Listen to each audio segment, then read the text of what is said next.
Hello, everyone, and welcome to the Wealth Wednesday show. Today, we are so excited to see you virtually, and we hope that you are keeping safe wherever you're watching us from. And as mentioned earlier in our advertisement, today we are going to talk about the big cat in the room, which is insurance. We all know that insurance has become a jargon in the financial sector, especially to the consumers, because they do not have enough information that can help them make wise decisions. I believe at some point you have been approached by an insurance broker or salesperson who has tried to sell to you a certain policy, and maybe you took it up without understanding anything about it. And when your premium expired or when it matured, you got the rude shock of life, because that is the end story of most people who have come across insurance. So today we are so honored to have Mr. Tony Stewart all the way from United States of America.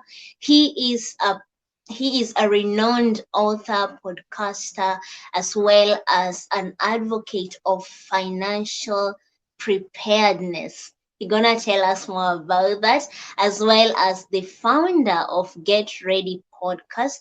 His work has been featured internationally on various platforms as he speaks more about insurance and anything that cuts across it.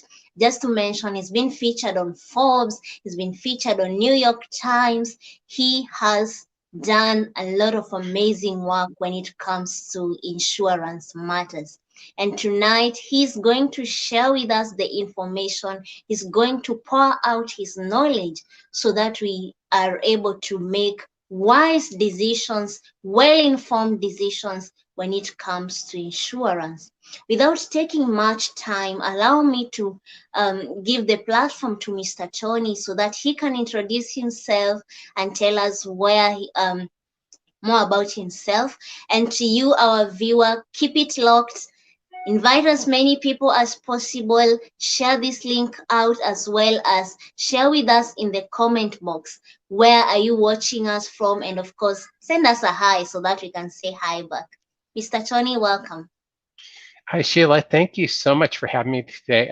I'm just so excited to be here to join you. As you mentioned, it's just so great that financial literacy is becoming so global, and we can have this conversation uh, and share ideas. So I'm just excited. Thank you very much for having me today. The honor is also mine to be joining me. Love the work you're doing with Wealth Wednesday.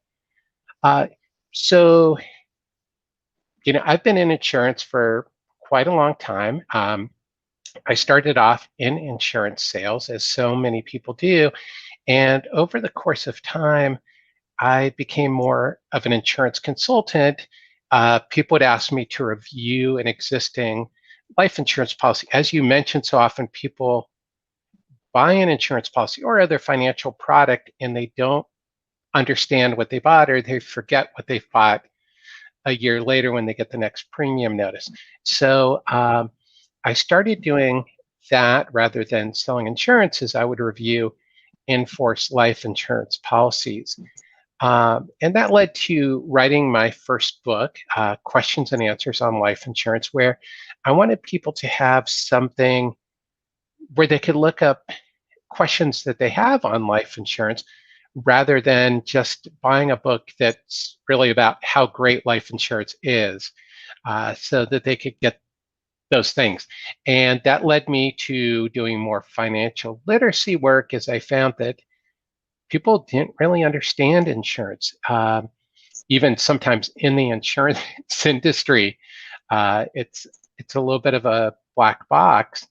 And so then I started finding I did more education work, which is where I started the podcast and wrote some of my other books. And that's how I'm here today with you.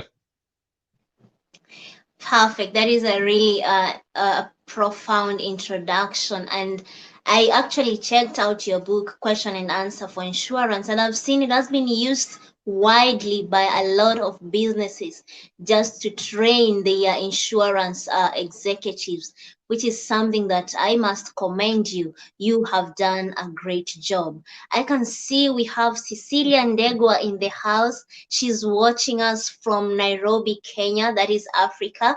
Thank you so much, Cecilia, for tuning in. And we believe you are going to learn as well as invite as many friends as possible so that we can all get to learn from Mr. Tony. So, Mr. Tony, maybe in simple words, because I believe not everyone that is watching us is financially literate. Some of them, maybe all they know about finances is budgeting, paycheck, but the way they know insurance, maybe it's just, car insurance, that's like that. So I would like you to explain to us what is insurance in simple words. So insurance at its core is to protect you against a risk. And that's really all it is so every type of insurance is you can think about car insurance. It protects you against the risk of getting in an accident. Homeowners insurance, it protects you against the risk of your home burning down.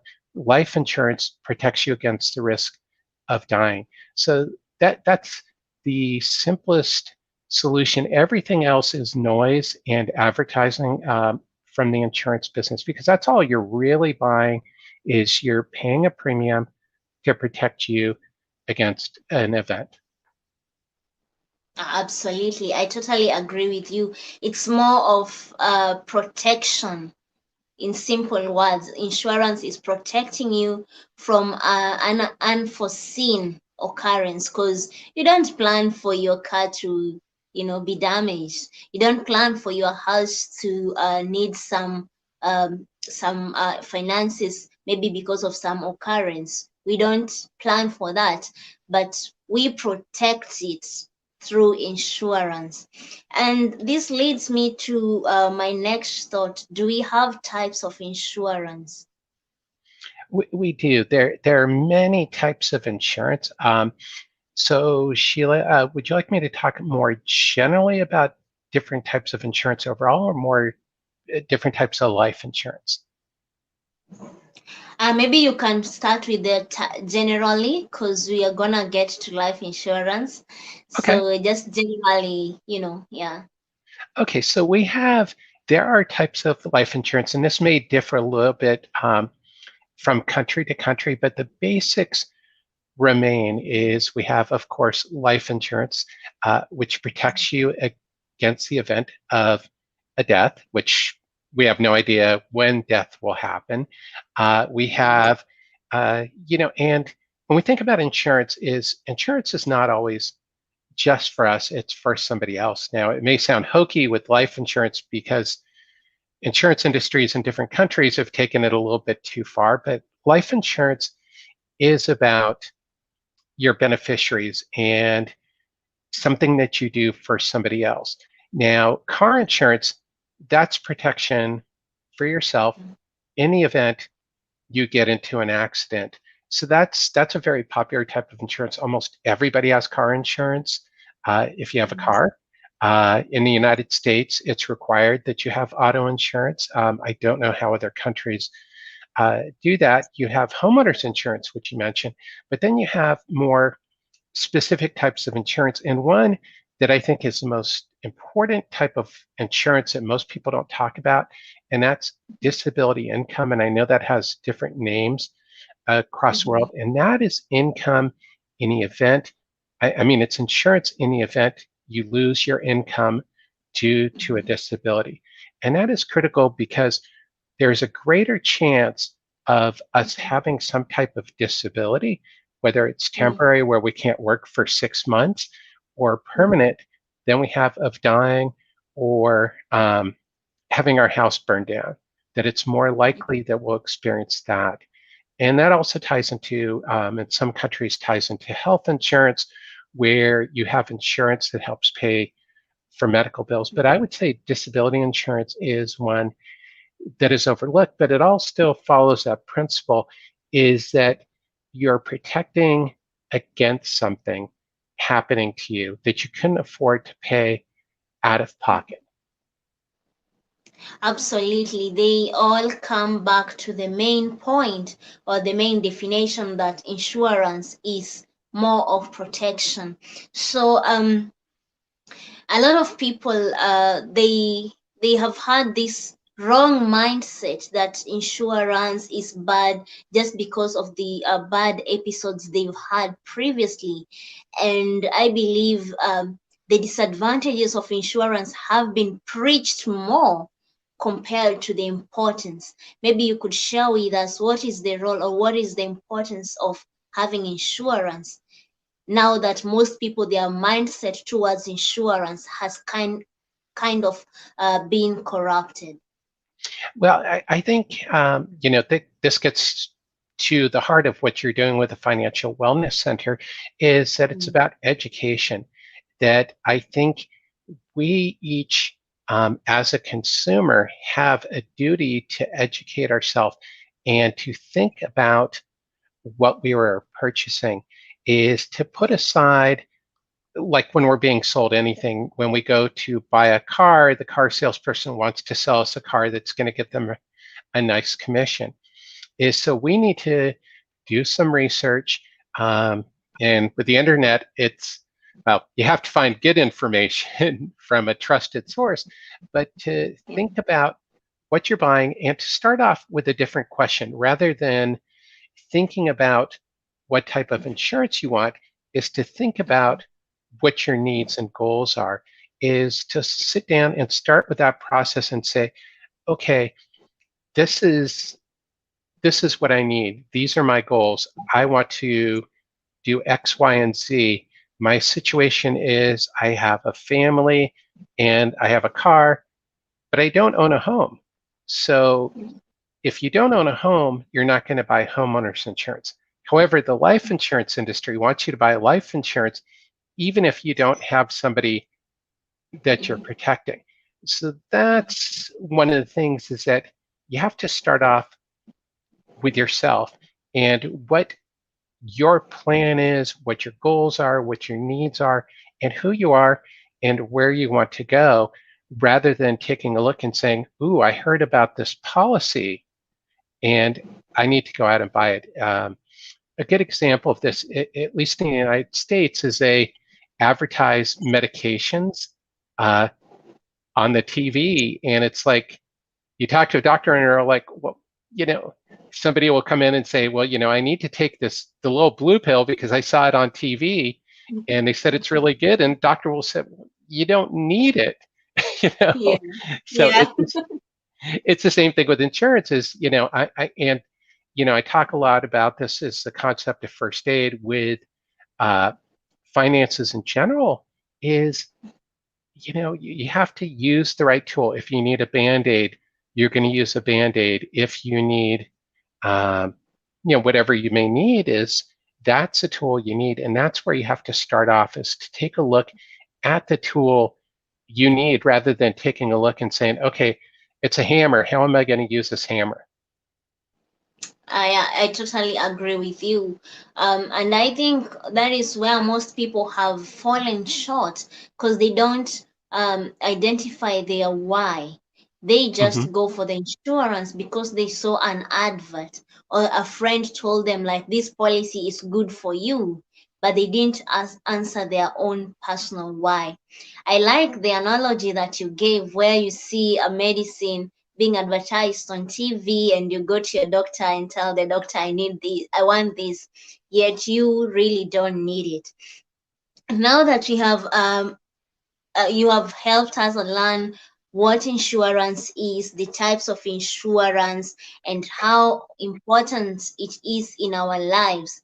I think you can tell us how does insurance work because this is where most of us or most people get to get confused because they don't understand how are my premiums calculated. I put a lot of money for let's say 1 year, but upon maturity I'm given less. What is happening? Maybe you can help us demystify that one. Yeah, well, it can get complicated or it can be simple, but Mm-hmm. at its heart, insurance is the pooling of a lot of money. Is the concept of insurance started in, like 200, 300 years ago as a pool of people. Is what used to happen is if people lived in a village or a town, if a home burned down, the rest of the people in their town would help them rebuild their home. And so what insurance did was it took the transfer of that concept. So instead of everybody in the home pitching in physically to help rebuild the home, is everybody in the village would say, we'll each pay $1, which of course is not going to rebuild a home anywhere, but we'll each pitch in $1. And if Mm-hmm. somebody's home burns down, there's the money that you can go to hire people to rebuild your home. And that's the heart of the concept of insurance is what you're doing is you're paying a certain amount of money to the insurance company along with a whole bunch of other people so that the insurance company can pay a claim. So if you think about it, if you have something that is insured for $100,000, the insurance company not only has to collect $100,000 in premiums from Mm-hmm. everyone, they also have to collect enough so that they can run their business and pay for their employees and their business and to process that as a claim. So you have your premiums coming in, you have your coverage, and then you have your claims. So, and as you say, what is confusing to people is the premium that they pay. And Mm-hmm. what I always like to say is that the last thing an insurance company really wants to do is to pay a claim, you know, and that's, True. so if you take it from that perspective, because of course, paying a claim is an expense for an insurance company and they want to continue to make money. And of course, if they pay too much in claims, then they go out of business because they can't pay more in claims than money they have. So sometimes that's why you'll see a premium increase is because the company will say, we just don't have enough money to pay insurance claims. And across the world, there's different insurance regulators who, in some companies, it's more strict than in other countries. But basically, the concept is the insurance commissioners will look at it and they'll say to the insurance company, okay, you can't charge this much or you have to pay out more money. Is it's finding that balance between the insurance companies being able to make a profit and being able to run a business to charge a fair premium so that they can pay all the claims. The last thing you want is to buy an insurance policy and pay premiums for 20 years and to find that your insurance company can't pay the claim. Mm-hmm. Yes. So that's an important principle is that people don't understand is that you do want your insurance company to charge you a fair premium so that when it's your turn, when your house burns down, to go back to the beginning analogy, that the rest of the village is going to pay for your house to be repaired. Mm-hmm. So, and there's another part I'd like to add to that is because, as you point out, is sometimes the premiums that people pay, well, one, different insurance companies will charge different premiums because that's just the way they are. But the other thing is the insurance companies also have to measure their risk.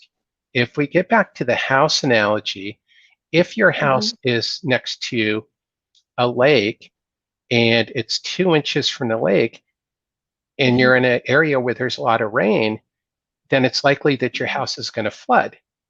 And so the insurance Yeah. company is going to pay more money.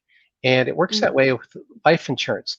If you have had heart attacks, then it's more likely that you could die sooner than somebody else who hasn't had a history of heart disease. So that's the other thing the insurance company has to weigh is, as I said before, the insurance company doesn't really want to pay a claim, of course, because they want to be able to collect more money to increase their pool.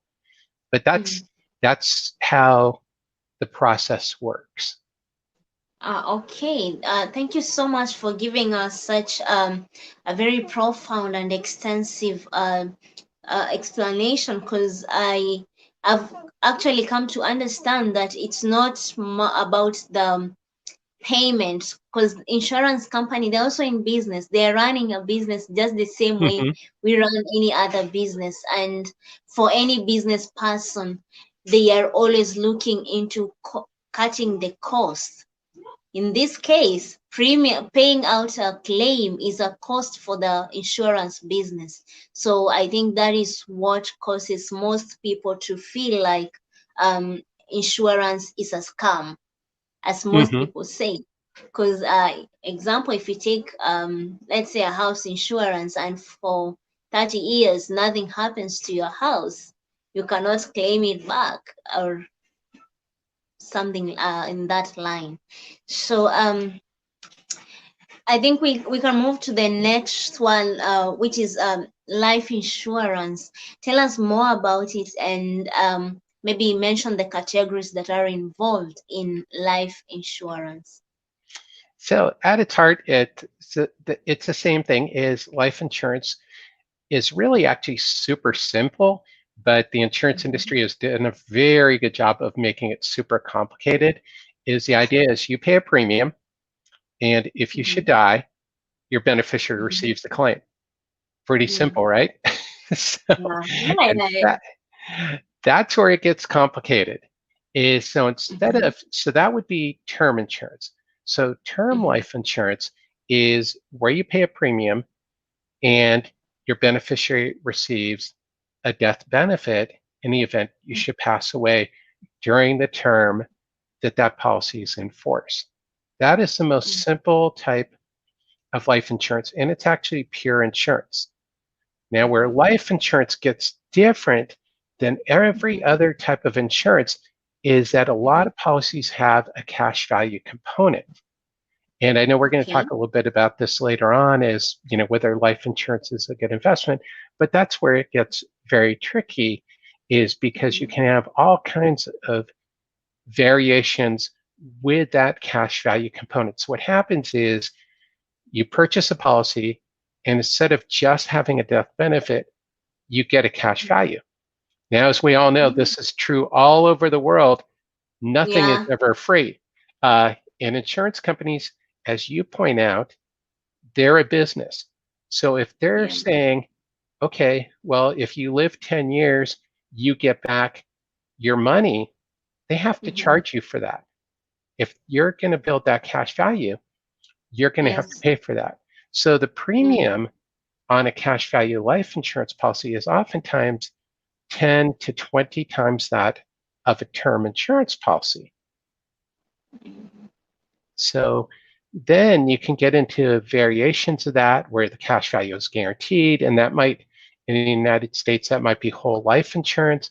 You get into categories of life insurance where the insurance company credits an interest rate and there's Mm. more flexible policy components. You can get into Mhm. policies where it mirrors um, a mutual fund investment and a stock market like Mhm. environment. So you can pick, what how your cash value grows.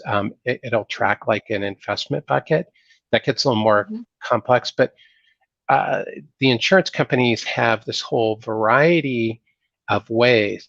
But Mhm. the basic, I'll just explain this very quickly, is how it works is you pay a premium, the Mhm. insurance company deducts their cost of insurance, which is the pure cost of providing insurance to you. As we talked about, that's the basic risk protection, because every Mhm. insurance policy is a insurance policy.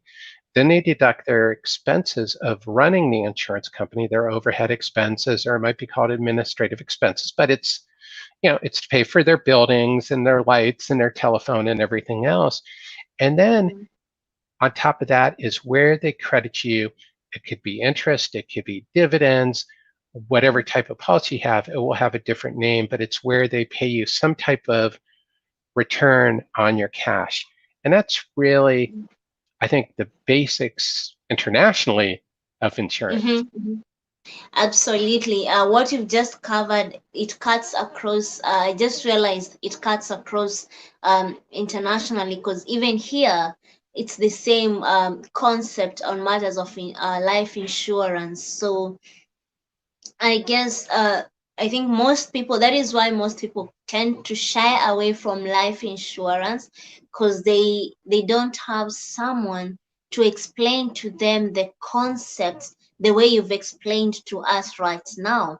I believe those who are watching us, they have now gained some confidence when it comes to matters of taking up life insurance, and they will be able to decide which one works for them. And to our audience, thank you so much for being with us. Feel free to ask any question in the comment box. Remember, we are talking about insurance, and we have one of the renowned person in the insurance industry, Mr. Tony. He is an author and podcaster. He's written the book Question and Answer for Insurance. He will tell us the exact title towards the end of the show, which turned out to be a bestseller. So this is your chance to ask any question you have when it comes to matters of insurance. So, Mr. Tony, maybe you could tell us who needs life insurance the most? Because what I've realized, being a millennial, most of us think like, I'm gonna take life insurance when I'm 45 or 50. I'm gonna wait. Like now, I just wanna enjoy my life, live. I'll take it later. Maybe you could tell us who needs it the most, and is there a specific age that you would recommend as an expert? So, two questions there. There is zero specific age because, as we talked about earlier, it depends on your why. Is why are you Yeah. buying insurance? Some people are going to need insurance when they're 20. Some people are never going to need life insurance. Is um, you need life insurance if somebody is financially dependent upon your income. So, in other words, if you die, will somebody suffer financially? And for some Mm, people, if they have a child when they're 20 years old, then you need life insurance usually so that your child has money for mm, education, mm, for maybe your domestic partner, whatever word is used internationally. mm. Um, Yeah. the other parent to be able to raise a child, keep the house, pay the Yeah. rent, whatever you Mhm, have. So, but that may never happen for anybody. There may never be a reason, or somebody who's mhm, financially dependent or would need your income if something were to happen to you. So mhm, that's where the perspective or your outlook changes is it gets back to the why. Do you have a need? What is your goal? What are your priorities? Um, and that's really the question that we need to ask. And that's the whole major issue with the life insurance industry across the world is because life insurance is not for everyone. It's for people who have a need for life mhm. insurance. Mm, absolutely. As you said, it goes back to your why. When you once you are able to identify your why or define your why, then you are able to make a well-informed decision on whether you need a life insurance or not. And can one consider insurance as an investment? Because I have come across clients who say, I bought this policy and I thought like at the end, at maturity, I would get this money, then I'll be able to do this. So should we consider insurance as an investment? You also mentioned that if you have a child, you might consider taking life insurance so that when they are grown ups, they can maybe use it to pay for their college education. Would you consider that as an investment? I do not think life insurance should be used for that purpose. So, my the I mean, this is a question you could find a million articles on this topic on the internet. The easy answer Mm, is life insurance is not an investment. It is mm, a life insurance contract. It is not an investment contract. And I think that's where people have to be very clear. And that's where the education comes in is understanding what you're buying. You're not buying a life insurance investment contract, you are buying a life insurance policy. Now, it may say in the advertising and the marketing materials Mm-hmm. that you see that life Mm-hmm. insurance can do this. It can help you pay for your college education. It may help you, with your retirement. It may, you know, solve all of your problems. But at its Mm-hmm. heart, it is a life insurance policy. You are always going to have to pay the cost of insurance on it. And then Mm-hmm. after the cost of insurance is you're going to have a cash value component. And the cash value on a life insurance policy is a feature of the policy, whereas if you buy a mutual fund or a Mm-hmm. stock, you are buying an investment. And Mm-hmm. that's where I think the difference is that you have to strip that away and remember that you are buying an insurance policy that you may be able to use in some ways as an investment, but you're really taking something and using it in a different way. It gets back to what we were talking about as a hammer. I could sell you a hammer that's also Mm-hmm. got a screwdriver on the tip and Yeah. say, well, now you have a multi tool. And that's great, but it's also Mm-hmm. still a hammer with a screwdriver on the tip.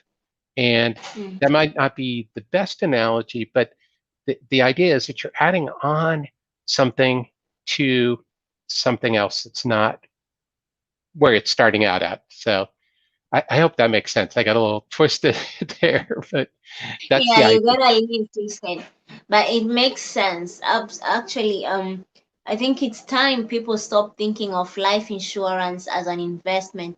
Cause I've met people who you ask them, do you have any investment? What are you doing with your in your financial journey? And they tell you, yeah, I have life insurance. That's gonna take care of me or take care of my children once I'm not, I'm not there, or I'm not able to work. But as you've said, it's not an investment contract. And as you earlier mentioned, normally the premiums you pay is not what you'll get back. It's usually less the amount because it's a business and there are costs that need to be catered for. So with that in mind, you just mentioned that life insurance is very important, especially if you have children, because they are gonna use it later on in life. Who, maybe you can tell us who can take out life insurance on you? Is everybody allowed to take out life insurance, or there are specific people or signatories that need to do that? So that's a great question, and a really interesting one. So there is a concept called insurable interest, and that means Mm-hmm. that you must have an interest in that person, which means that there's a financial reason. Um, Mm-hmm. so in the US, I cannot take out an insurance policy on you. I have, Mm-hmm. I would not, that nothing would happen to me Mm-hmm. if something were to happen to you. So Yeah. if you are married to somebody, let's say, Mm-hmm. and your spouse passes away, then you have an insurable interest in them because you would suffer financially if something were to happen to them. So it follows that principle. It's just, and you can think of it in a different way is I don't know what kind of car you drive, but I can't Mm-hmm. take out car insurance on your car. So if you get in an accident, I Oh, can't get paid. Um, yeah. so it's the same thing. I don't have a reason. And that's Mm-hmm. where life insurance has really made it complicated because it's pretty Mm-hmm. clear that there's no Mm-hmm. reason why I would even want to take out an insurance Mm-hmm. policy on your car. But Mm-hmm. people start talking about that. Well, maybe you should, you can get an insurance policy on this other person or that, but it's Mm-hmm. really that simple. Is if you think about it with the car analogy, I can't Mm-hmm. buy I wouldn't even be able to buy an insurance policy on your car, even if I said, yeah, I really want to, I'm going to pay any premium that I can to buy a policy on Sheila's car. I can't do that. And Yeah, absolutely. And I think that is very right because I've seen a lot of people wondering, um, maybe my friend has life insurance, and since maybe we've known each other for a very long time, I can take it out on them, or maybe a very distant relative thinks that they can take out life insurance when a parent is not there anymore. So, and I like the analogy that you've given because now it brings more clarity on who can take out life insurance on a person. And this leads me to my next question is, what are the disadvantages of insurance? Because we've spoken about the importance of the advantages. Would you like tell us what are the disadvantages? well, one of the major disadvantages is people spending money for insurance that they don't need, that they don't have a risk for. Um, so oftentimes people, like we've been talking about, will buy life insurance for their children, a Mm, life insurance policy on their child because in 20 years, then, the theory is their kid will have life insurance. But as we've talked about, is their child might not need life insurance ever. They may never mhm. have a need for life insurance. That's just one example, but you know, um, I don't know if accidental death and dismemberment insurance (AD&D) coverage is available in Dubai or in other Yeah. countries. But Mm-hmm. Yes. you know, what are your odds of dying or being disabled, losing, to get a claim on a policy for dismemberment, you have to lose an arm. How many people have you met that have lost an arm? And that's just an example. Very few. I think maybe 1 in 5 years. Like very few I've met that have like been disabled uh at work or due to work. So yeah. Yeah, so that's the thing. You're more likely to, um, you know, break your leg, and maybe, if you work in a job where you have to be on your feet, you may not be able to work for a few months. So disability insurance is important, but it's not really likely that you're just going to lose your leg completely. Uh, Mm, and that's the difference, is that I think people need to think about, do I really have a need for this insurance? And mm, again, we're coming back to the why. mm, Why do I have this insurance? And life mm, insurance is also really weird when you get back to like who should buy it. Again, I always like to come back to cars. Is, mhm, you know, someday maybe I'd like to get a fancier car, but I mhm. can't buy a car insurance policy on, let's say, a Porsche because I might get one someday. The insurance company is Yeah. going to say, well, you don't even have a Porsche. Why would we write insurance on it? And Yeah. life insurance, it kind of gets that way. And so you have to think about it is, do you have a risk? And do you need to insure against it? So Yeah. it gets back to the why. And actually, as you were just saying that, I just some idea, random thought came to me. Because you find some people they take insurance in advance. So, Hmm. like said, someone takes an insurance, let's say a package for a car that is higher than what they have, because they believe they are gonna get it maybe in few months' time or an year's time. So they tell you like, okay, I'm gonna take an insurance on that. Or another way is you find someone tells you that I'm going to take um, job loss insurance, yet they haven't lost the job, but they are gonna take it. So you remain wondering, what if you'll never lose the job maybe in your entire lifetime until you retire? What happens? And that exactly explains the point that you said. You really need to find out your why you need it. not based on expected uh, things of the future, but at least on what is currently happening. I see there is someone who is joining us, Sisa Moyo. I believe she's in Dubai, United Arab Emirates. She's saying, "Thank you for shedding some light on this topic. It's so relevant, especially in such uncertain times with COVID-19 effects. Maybe we can touch base about insurance and the pandemic. Is it wise to have a pandemic insurance if there's something like that?" Well, it depends. I hate to keep coming back to the same thing, but it's really, Mm, why would having pandemic insurance help you? Um, so I think it's the question of, you know, if there is a pandemic, is it going to impact you? And what is mhm, the likelihood of a mhm, pandemic? Is, you know, how often does a pandemic happen? And I know in the United States, a lot of people are disappointed that own businesses. I know around the mhm. world, businesses have had to close, especially small businesses, is Yeah. that their insurance did not cover pandemics.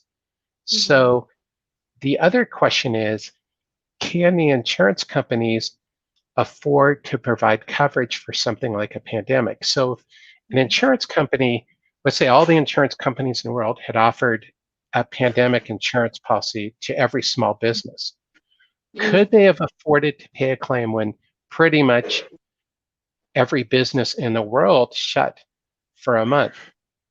no. There's, yeah, so that's the other side of the coin too, is to the insurance company, they're looking at it and saying, okay, well, can we manage this? And again, you Mhm, have to think about it, you know, can they pay a claim? That's the other mm, part about being an educated consumer.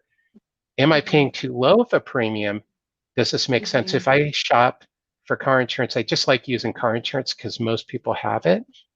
Is if Yeah. I shop for car insurance with 5 companies and four Mhm, companies say they want to charge me mhm, $1,000 or €1,000 a mhm, year, and this other mhm, company wants to charge me half of that, well, you should be a little bit suspicious about why that fifth company is charging you a lot less. Now, there may be a very good reason for it, but that's also something where you have to think about it is like, okay, well, every other company thinks that they mhm. need to charge this type of premium. Now, some of them are, of course, they're going to be too expensive, but if Yeah. every other one's coming in a lot higher, and Mhm, pandemic insurance gets to that as well, as like an insurance company says, okay, we'll insure you for a pandemic, but then if the insurance company is not around to pay a claim, it doesn't do you any good. So that's a problem with insurance in a pandemic. absolutely. And thank you so much for giving us that immense knowledge.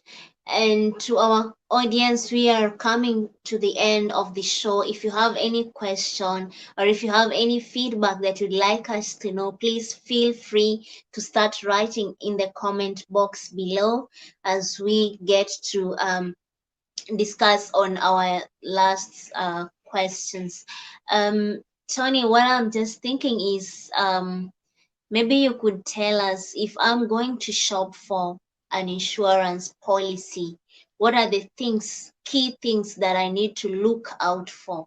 Because I know most people, after watching this live show, they will be interested in, going to do insurance window shopping before they Hmm. can make a choice. So, what are the key things? Maybe you could share with us as we progress. Well, I think the first thing is to become educated. So if you know that you need insurance because you have a specific risk, is then you go out and read up on the types of insurance, and you can find hundreds of thousands of articles online. Now you have to Mhm, take it into perspective as who is writing the article. If it's an insurance company providing the article, then it may not be biased. But if it's a website like we talked about Forbes, then mhm, there's going to be more likely to give you advice that makes sense. But mhm, to start to understand, so always think about, okay, if I need to buy auto insurance, what are the parts of auto insurance? Then when you go mm, to sit down with a auto insurance agent, or if you're looking online, is you can mm, start to look for things that you need. Is you mm, can say, well, auto insurance may break down into several different parts. Is that you mhm. need this part or I don't need this part because you're already informed. So you Yeah, already know what you're looking for and what parts your policy should have. And so you can yeah, ask for a quote that contains just those parts. So that would yeah. be, I think education is really important, and to shop Mhm. for the insurance you need. Um, so that's really the biggest thing is to become educated to think about what you need in Mhm. terms of the insurance policy, and then ask for discounts. With auto insurance companies give a lot of discounts, and it's a good tip for buying anything. If you go in to buy a car, you know, Yeah. you can usually negotiate on price, and insurance companies sometimes are the same way. Is if you go from Mm, one company to the other company, is they may mm, offer you a lower premium based on mhm. certain parameters, and always ask about what discounts are available to you. That's the other thing is, see if you can get on sale. Absolutely. I always say that any price you see, there's always room for negotiation. You need to ask for a discount. Of course, don't ask for a discount for $5 coffee, but anything that's going to cost you a lot of money or it's going to need you to be committed financially, always try and ask for a discount, especially in insurance. This is something that is long term, or even if it's short term, it's not going to be 1 week insurance, it's going to be maybe 3 months and above. So it's important you've mentioned the aspect of asking for a discount. So we go to our last question. What is business interruption insurance and how does it work, especially with the current pandemic that is hitting the business world um, very hard. Well, and that's a great question. It's especially timely now, and it's a little bit of what we discussed a little bit earlier. Is business interruption insurance is actually, it's nice. The insurance industry, with the names of insurance, it's pretty clear what they're insuring. So Mm, it provides insurance in the event a business's normal operations are disrupted. But that's where we get into what we talked about before is an exception to the policy and what's not covered.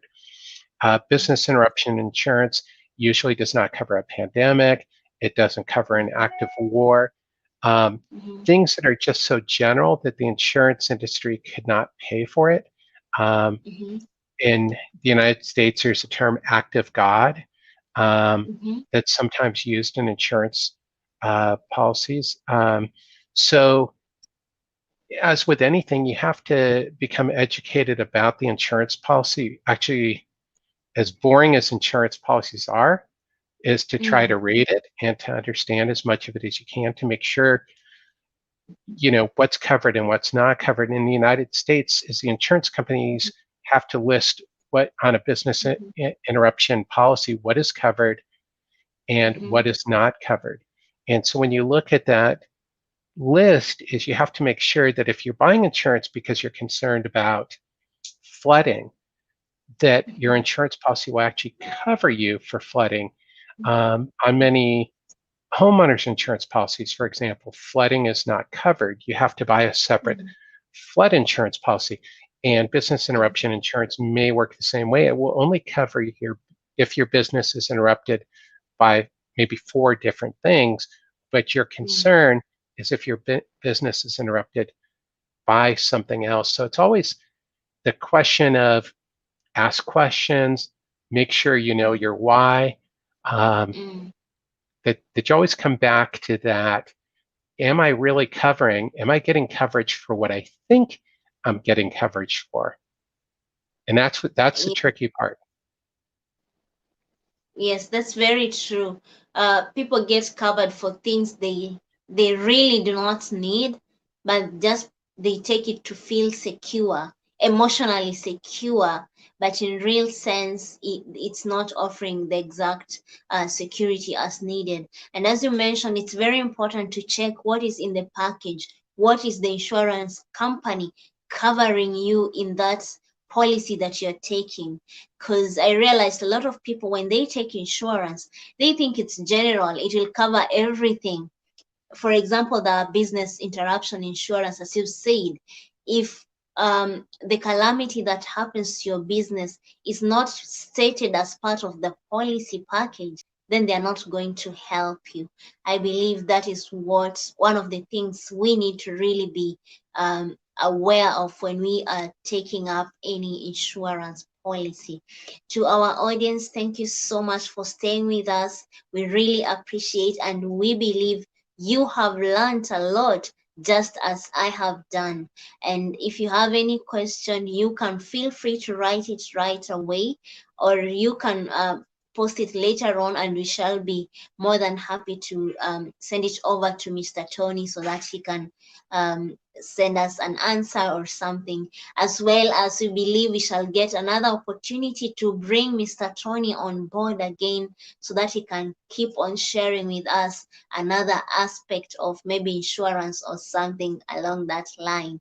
So Tony, please share with the audience, if someone wants to get to you, if someone wants to contact you or ask you something, how can they get to you? As well as mention where we can get your book so that we can get to be educated when it comes to matters of insurance.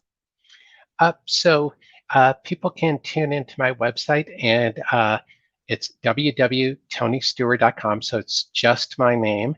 Um, Mhm. Even easier, if you Google questions and answers on life insurance with the word Tony, you should get me to come up. That might be easier than trying to remember how to spell my last name. Uh, Yes. and my books are available. I don't know internationally which stores. I know that Amazon carries my book on a lot of different international websites. I Mhm. mean, on lot of different countries' Mhm. websites. But you can also go directly to my website and buy Mhm. a copy of any of my books in a PDF format. So Mm. that's an easy way to get a copy of my books. Mm. All right, absolutely. If they are on Amazon, for sure, people will be able to get them internationally, as well as getting it from your website is a lot more easier, as well as they can get to browse through your website and see the amazing work you're doing. So, with that said, we really want to say thank you so much, Mr. Tony, for being with us during the show, and we really appreciate you for sharing your wisdom on matters of insurance with us. We look forward to hosting you more in the near future. Sheila, thank you so much for having me on today. It's been a real pleasure, and I hope this has been useful for your audience. Absolutely, it has been a very useful session, and I tell you, we have learned a lot, especially from an expert side of someone who does not have an interest to sell you anything. Because nowadays, the insurance executive you approach, they have an end in mind of wanting to sell you a certain policy. So they will Hmm. not tell you much of the information. They'll only tell you what they want you to hear so you can buy from them. So, with that said, thank you so much to our audience. We'll see you next Wednesday. Keep safe and ensure you subscribe to our YouTube channel, turn on notification, and share out the link to as many friends as possible. So until then, let's keep living financially healthy, and we'll see you next time. Thank you.